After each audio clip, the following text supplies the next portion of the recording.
Shalom Bapak Ibu yang diberkati Tuhan, senang saya bisa kembali berada di tengah Anda. Dan hari ini mari kita akan bersama-sama merenungkan firman Tuhan. Tema yang akan saya sampaikan adalah mengapa jangan banyak bicara. Mari kita akan membaca di dalam Amsal pasal yang ke-10 ayat yang ke-19.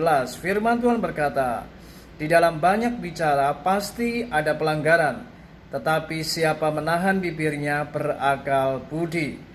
Bapak Ibu, di dalam kehidupan kita sebagai orang Kristen, kita harus mewaspadai akan mulut kita, karena setiap hari kita ini selalu menggunakan mulut kita untuk berbicara. Oleh sebab itu firman Tuhan memberikan sebuah nasihat bahwa di dalam banyak bicara ternyata bisa mendatangkan apa yang namanya pelanggaran. Itu sebabnya kita harus bijaksana, kita harus berhati-hati dalam menggunakan lidah kita. Terutama mari kita harus bisa menguasai diri kita. Saudara, berapa banyak ketika kita marah, ketika kita emosi, maka kita seringkali menggunakan mulut ini tidak dengan bijaksana, sehingga kita terlalu banyak bicara dan tanpa sadar lewat perkataan kita, maka mulut kita ini sudah melukai anak-anak kita, melukai orang-orang yang ada di sekitar kita. Sehingga tanpa sadar, ketika kita banyak bicara, maka di situ ada banyak pelanggaran. Itu sebabnya mengapa kita jangan banyak bicara.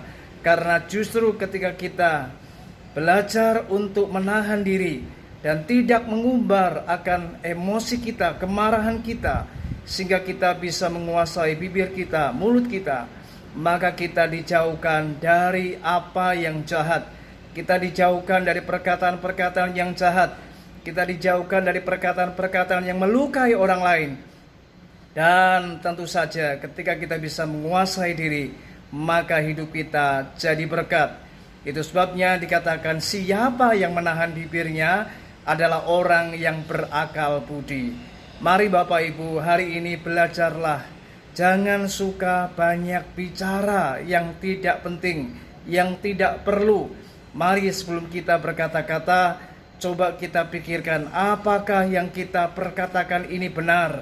Apakah yang akan kita katakan ini baik dan membangun orang lain. Itu sebabnya dibutuhkan apa yang namanya pengendalian lidah kita.